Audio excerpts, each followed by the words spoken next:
Kita tidak tahu itu adalah rahasia Allah. Nanti ya bang, sana. Kali aja ada kita aja bawa maya tahim. Apa? Itu ada ajalnya. Nggak bisa aku bang. Apabila ajal itu sudah datang, tidak dapat dimajukan barang sedikit pun dan dimundurkan barang. Karena sebelum ajal datang menjemput kita, mari kita tingkatkan iman dan takwa kita kepada Allah Subhanahu wa taala. Mari kita Gini-gini ilusi suara itu. Kecilkan lagi bang, kecilkan lah. kita berada di mana? Sekarang kita berada di dunia dan besok kita akan kemana? Dan setelah kemana itu kita dimasuk ke dalam surga, kita akan ditanya segala apa yang kita berbuat di dunia ini. Wa may ya'mal Barang siapa mengerjakan kebaikan sebesar di sana akan dijatuhkan lebih mudah banyak. Barang siapa mengerjakan kejahatan sedikit pun Allah tidak akan lupa dengan apa yang kita lakukan. Hadirin jemaah-jemaah yang berbahagia, mari kita hitung diri kita. Hasibu anfusakum qabla an tuhasibu. Hendaknya hitunglah diri kamu sebelum kamu diperhitungkan oleh Allah Subhanahu wa taala. Pada suatu saat kita akan diperhitungkan oleh Allah berapa amal banyak kita di dunia ini. Dunia ini adalah ladang, sebagai ladang untuk akan kita petik di akhirat ini. Ad-dunya makhradul akhirah. Sesungguhnya dunia ini adalah ladang untuk akhirat. Apa yang kita kerjakan di dunia ini, itulah akan kita petik di akhirat. Hadirin yang berbahagia, hendaknya kita jangan telah berumur sekian tahun, jangan lagi hendaknya kuat sekali kita memikirkan dunia. Salah nama Bu Sadarlah Anis, Bang. bapak-bapak hadirin yang berbahagia, suatu saat kita akan berpisah dengan dunia ini. Dunia ini adalah sebagai sumber. Dunia ini tidak obat kita sebagai minum air laut. Makan nikmat ini minum makin haus. Itulah dunianya. Dunia ini adalah sebagai penipu kita. Jangan ikut kita mewah dunia. Wa mal hayatun dunya illa mata'ul ghurur. Sesungguhnya kemewahan, keindahan, kecantikan dunia ini, kemegahan dunia ini adalah sebagai penipu kita untuk kita lalai kepada Allah Subhanahu wa taala. Itu Allah peringatkan kepada kita, ya ayyuhallazina amanu la tulhikum amwalukum wa la auladukum an dzikrillah wa may yaf'al dzalika fa ulaika humul khasirun. Wahai orang-orang beriman, janganlah kamu lalai dengan harta dan anak-anakmu untuk mengingat Allah, karena semua itu adalah termasuk perbuatan yang merugi. Hadirin sekalian jemaah yang berbahagia, jika kita tidak dituntut untuk berusaha di dunia ini, kita dituntut. Allah tidak menyuruh kita berzikir di masjid. Ada sebagian ulama mengatakan tidak perlu kita bersusah payah mencari duit, mencari rezeki sudah datang dari Allah. Tetapi kalau kita tidak cari, tidak akan datang rezeki. Cobalah kita berdoa di masjid di siang malam, tidak ada satu orang pun yang mengaku kita tidak akan satu orang pun yang kita makan. Hadirin yang berbahagia, bagaimana Allah katakan dalam firman-Nya, "Fa idza qudiyatis sholatu fantasiru fil ardh wabtaghu min fadlillahi wadhkurullaha katsiran la'allakum tuflihun." Apabila kalian selesai sholat, bertebar kalian di permukaan bumi ini, cari rezeki apa yang kami cari rezeki di permukaan bumi yang telah kami tebarkan, dan ingatlah kamu kepada kami sekalian. Hadirin sedang jemaah yang berbahagia, kita di dunia ini tidak lama, tidak ubahnya kita sebagai seorang musafir yang dalam perjalanan singgah sebentar, ada yang singgahnya 50 tahun, 40 tahun, 30 tahun, bahkan ada yang tak sampai berkeluarga. Makanya bagi abang keluarga dari yang itu adalah rahasia Allah. Seandainya kita di dunia ini ibaratkan merantau satu kampung ke daerah lain, kita merantau pulang ke kampung agak nih kita. salah. Kalau kita sampai di kampung, hidup kita terluka-luka, kita bisa minta tolong kepada apa lo koyak tuh? tolong. Nampak gini urutnya.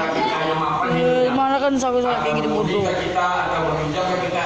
Guling lagi nih. Naik Di ke alam atas barzakh tidak ada berlaku uang yang banyak, tidak berlaku cinta kita, tidak berlaku lagi rumah mewah, mobil yang mengkilat, kebun yang luas. Tapi yang kita oleh adalah iman amal ibadah. Kau lagi rezeki timur tuh.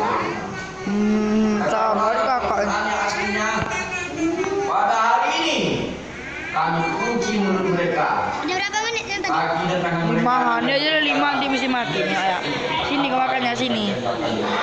Oh ya. Kita tidak bisa lagi berbicara. Tengok aja Kita jam. tidak bisa lagi bergerak. Kuat kita tidak berguna, pintar kita tidak berguna. Yang berguna itu adalah amal ibadah. Salah seorang pun satu orang pun tidak bisa menolong kita. Yasmin, abang adik Farah satu kelas sama kau. Hadirin yang berbahagia, bolehnya kita mencari dunia ini. Capek dah gantian ada. Carilah hati pokoknya. Ganti-gantian. Bagaimana dikatakan dalam sabdanya, "Ya'malu di dunia, ka'annaka ta'isu abada." Berusahalah kamu di dunia ini. Harta di dunia ini, sepuas hatimu, seakan-akan kamu akan hidup selama-lamanya. Tapi kebalikannya, wa amal akhiratika ka'annaka tamutu ghadan. Tapi ingat, jangan lupa beramal untuk hari akhiratmu. Anggap engkau akan mati besok. Besok ini panjang bapak-bapak hadirin berbahagia. Dan setelah itu, setelah sampai ajal kita dikuburkan dan orang banyak akan pergi meninggalkan kita. Tidak satu orang pun kita diberikan duit, tidak satu orang pun kita diberikan bantal, kasur, selimut, baju pun tidak.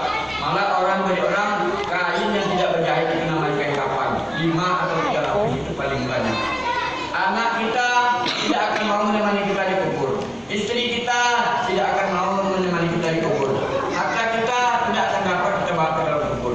Harta yang banyak akan dibagi sama orang. Anak-anak kita berebut mencari harta kita. Namun sebaliknya marilah kita tingkatkan amal ibadah kita kepada Allah Subhanahu wa taala. Tidak dapat menolong kita selain pada amal ibadah kita di alam kubur. Setelah itu kita ditanya, "Ma rabbuka?" Itu 2 malaikat datang, "Siapa Tuhan kamu?" "Ma imamuka." Ditanya lagi, "Ma ikhwanuka?" Siapa Tuhan kamu, siapa nabi kamu, siapa imam kamu, dan siapa saudara kamu. Kalau orang yang beriman gampang menjawabnya. Tuhanku adalah Allah, nabiku adalah Muhammad, imamku adalah Al-Quran, kiblatku adalah Kebaitua, dan saudaraku adalah orang yang mukmin dan kaum muslimin dan muslimat. Tapi sebaliknya bagaimana? Kalau orang-orang yang tidak dapat menjawabnya, na'udzubillah subhanallah. Maka orang yang dapat menjawab pertanyaan munkar dan nakir tersebut, maka berkata munkar dan nakir, "Sungguh engkau telah beruntung wahai sekolah. Kami tidak akan sanggup lagi menyiksa engkau." Maka pada saat itu datanglah satu cahaya yang paling luas, yang paling terang, alam yang paling luas, empuk, ada kasur, ada selimut, ada minuman dan segala macamnya, ada yang menemani. Lalu orang tersebut bertanya, "Siapa engkau ini?" "Aku adalah amal ibadahmu semasa dunia. Kamu sering bersedekah, sering berinfak, sering menolong orang, sering berbuat baik, sering menolong anak yatim. Hanya adalah amal ibadah. Maka tidurlah kamu." Maka kita ditidurkan sampai dunia kiamat. Setelah dunia kiamat dibangunkan bahwa hari telah berbangkit. Maka apa kata ayat? Sebentar kami tidur sudah dibangun. Itulah enaknya tidur orang yang beriman mati, orang yang bapak-bapak sekalian. Alam kubur dengan alam barzakh tidak sama. Alam kubur itu ada tempat menyimpan jasad. Alam barzakh itu diceritakan dalam satu kitab hadis, luas daripada dunia ini. Luas, bagus daripada dunia ini. Tapi kalau orang yang beriman, bagaimana orang yang tidak beriman? Setelah dia mati, ditanya oleh malaikat, tidak dapat satu menjawab. Maka dipukullah orang tersebut Apa dan? dengan tongkatnya, sehingga orang itu menjerit, hancur badannya. Dan setelah itu malaikat tersebut berangkat. Dan orang itu telah merasakan sakit. Lalu datang sekelompok orang yang jahat, penuh gorengan, penuh darah dan nanah busuk. Maka dia bertanya, "Siapa yang kau ini? Selama ini aku tidak pernah menjadi kau. Jangan kawan, aku adalah amal jahatmu. Selama di dunia kamu selalu berbuat serong, selalu berbuat curang, selalu menipu orang, selalu menyakiti orang." Maka orang tersebut dibalut